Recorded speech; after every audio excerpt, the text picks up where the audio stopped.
And on his way out of Rome, he runs into the risen Christ, who asks, Quo vadis, where are you going?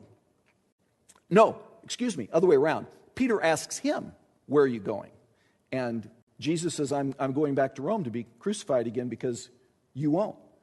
So the legend is, he turns around, goes back, and when they go to crucify him, he says, which, by the way, is the most brutal form of execution ever invented by the warped and depraved and fallen human mind. I mean, it's horrid what goes into it, and you've, of course, seen bits and pieces of it in the Passion. But Peter says, I'm not worthy to be crucified, because that's how Jesus died. Crucify me upside down. And Peter was crucified upside down. So, this has been a tough time. And you can almost imagine if you're, if you're John. John now is in a period of time where John has kind of been the pastor of this whole region of Asia Minor here, where Paul planted a lot of these churches. And they're in this period of time where worship of the emperor is being demanded, and the response of the Christians, generally, some caved in, no question about it. But the general response of believers was this: Jesus is Lord and there is no other. I can't say Caesar is Lord. And if you refuse to do that, you were considered treasonous and a political enemy of the Roman Empire, and you lost all of your rights, all of your property, and were generally sent to prison. And in this particular case, this little island off the coast of Asia Minor, which was where John was in Ephesus, was a Roman penal colony where the Romans had mines, and they used prisoners to dig in the mines on Patmos. And John, pretty close probably to 85 or 90 by now, he's an old man, he's the last of the disciples still alive, gets sent to work in the mines on Patmos. And so even in that first chapter of Revelation, he says, I, John, your brother and fellow sufferer and, in Jesus Christ, was on the Isle of Patmos because of the testimony of Jesus, because of the Word of God and the testimony of Jesus. And so he's a political prisoner. I mean, so this 30 years have passed, and it's almost like Exodus when we open on, the nation in brutal slavery under a Pharaoh that didn't know Joseph anymore. Now we open on a church in intense persecution, lost everything, and has to be wondering, what's the deal? Okay?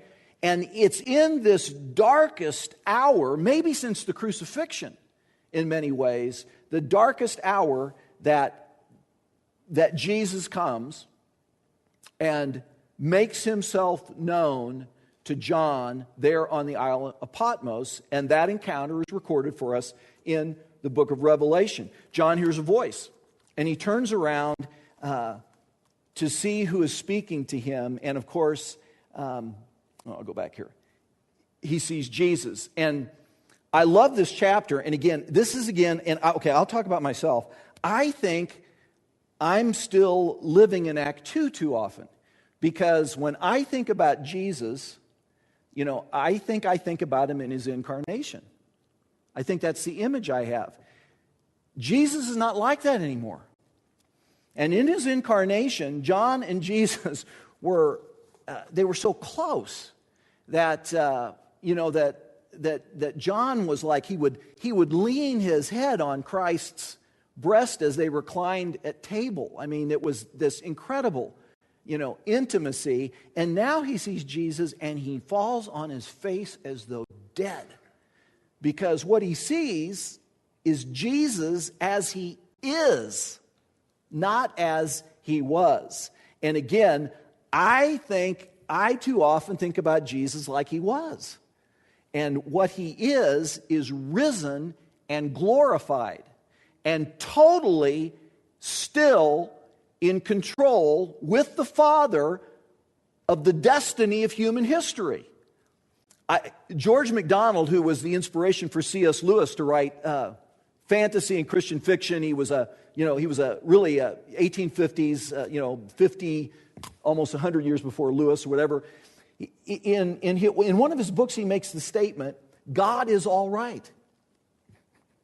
There's nothing wrong with God. You know, Jesus is alive, God is all right, nothing is going wrong. Now, obviously, lots is going wrong in terms of life in a fallen world, and we all know that. But in terms of God's plans and purposes, hey, you know, none of this is taking God by surprise. I mean, he knows the beginning from the end. And Jesus is risen and glorified and Lord. And so John, you know, falls on his face as though dead. And it's great because Jesus reaches out and touches him and says, don't be afraid. Don't be afraid.